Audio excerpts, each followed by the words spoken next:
how to alleviate the symptoms of ulcerative colitis and Crohn's disease. Welcome back. We're going to talk about the gut flora, the microbiome. All right. There are supposed to be 100,000 million bacteria in your gut at any given time. That is supposed to be the healthy amount and species of flora. Especially these species is important because we do have a lot of other bacteria that's also in there, but maybe not be the right ones. Now let's see, before we start, let's see if you can follow this. This is a little picture, 4 pictures, different colors, but the colors aren't important, of your gut lining and the inside. This is somebody with ulcerative colitis. Top left, healthy person. Top right, ulcerative colitis. Now, bottom left, they gave this person with ulcerative colitis antibiotics. Not an inflammation inhibitor, but antibiotics. So against bacteria, whatever bacteria there are, healthy, unhealthy ones. And it actually looks better than the top right one, right? It looks pretty good. The inflammation goes down with antibiotics. But afterwards, with the antibiotics, if you stop, it's going to be bottom right, worse than before. Now, what does this tell us? Apparently, some bacteria or some kind of organisms are making this worse. And B, if we kill all the bacteria, it's going to be even worse. So there's a battle going on there between good and evil in there. And if we strip everything, evil wins. All right. I also call this the end goal of all my therapy. When people come to me with whatever kind of problem, complaint, disease they have, I always try to work on the gut flora. That's what you do when you improve your food and eat more fibers and stuff like that. It is a little more difficult, unfortunately, than take pre and probiotics. Now, there are good pre and probiotics out there, but it is a fine art to get it to stick into your gut. Literally to stick into your gut. The cells need to be healthy, the digestion need to be good, you need to eat the proper things, and then the right pre or probiotic for you will improve your gut flora. These are a lot of factors. So can you try it? Yeah, on your own risk, sure. And some people will even say like, okay, I would not do it if you have an active inflammation like ulcerative colitis or Crohn's. Because you're going to give healthy bacteria, you're going to put it on a wound that's still open. It needs to close first, so that calprotectin needs to go down and it needs to be a healthier situation, and then possibly you're ready to make that step to grow better flora.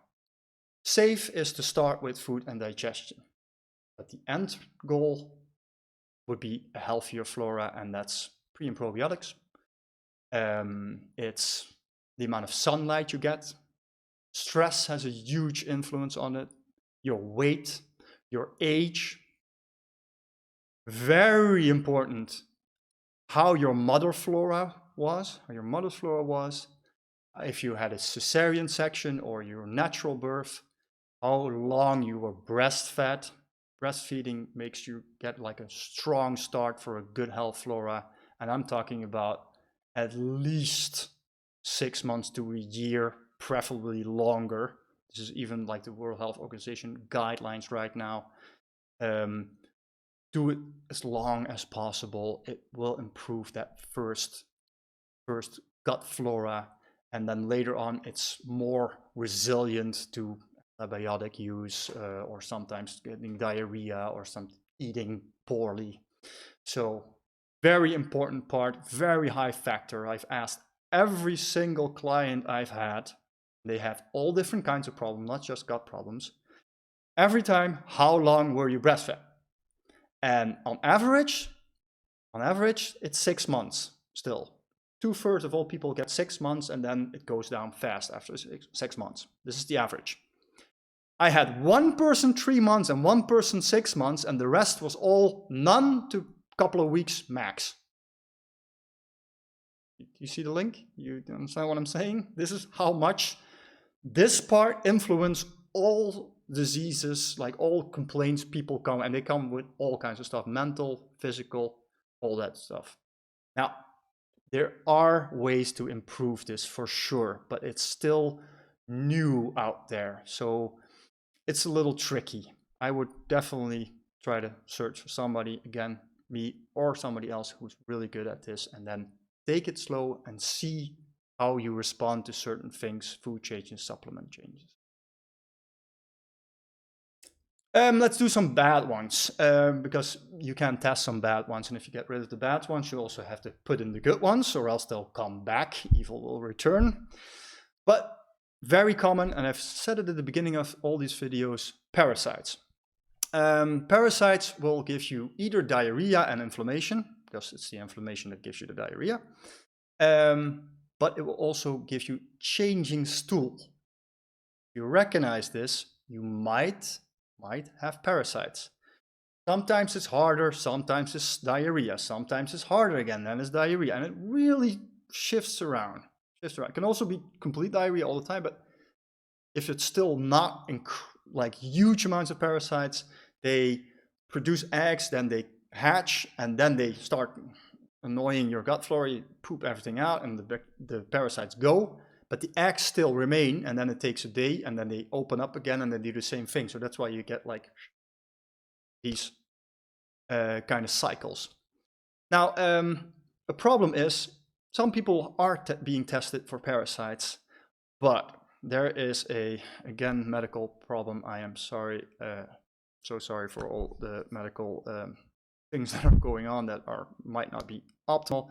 There are some discussions out there whether or not certain parasites should be treated. Now, in the Netherlands, I can only say from the Netherlands, almost no hospitals test the Blastocystis and the Dientamoeba fragilis. These are two parasites that are very common. Why don't they test it anymore? Because there's been some science saying it's bad, they're pathogens, they're evil, and some science saying it's fine. What's the truth? They're fine if you already have a good gut flora and the concentration stays low of these parasites. They might even be healthy for you. But if you have problems, these parasites might be too much for you.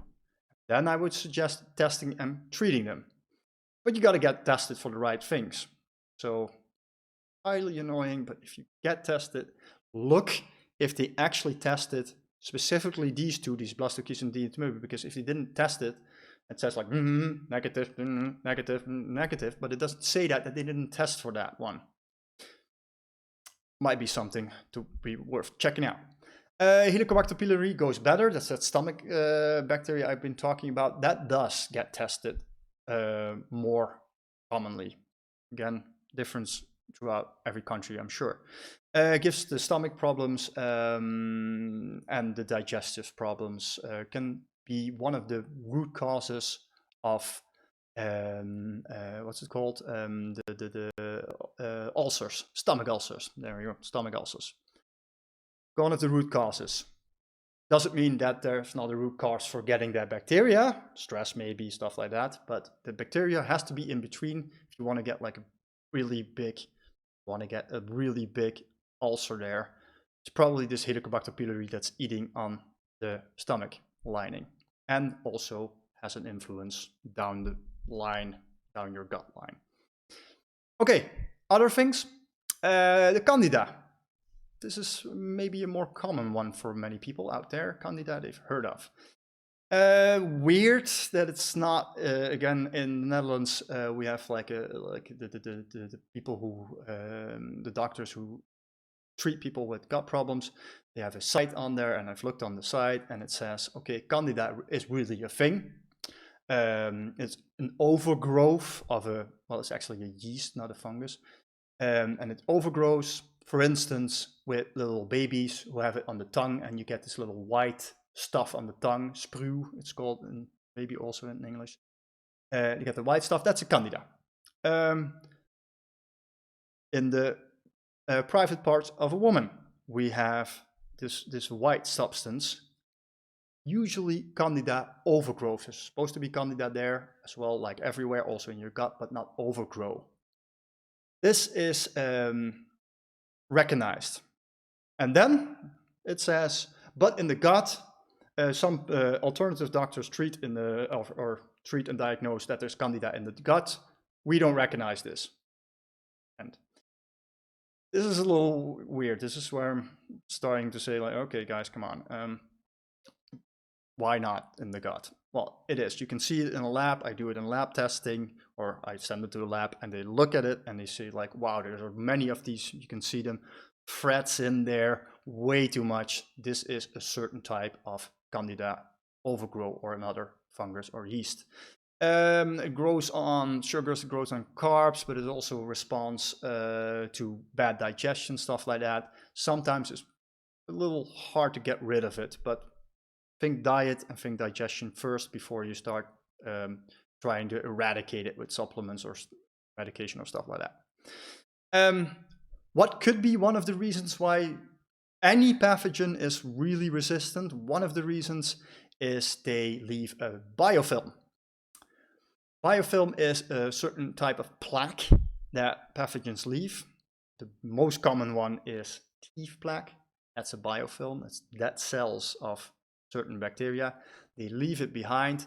It's hard as a rock, you know, to let it clean out. It can also be in your gut. Very common, the E. coli in your bladder. One of the reasons why some people have persistent bladder infections.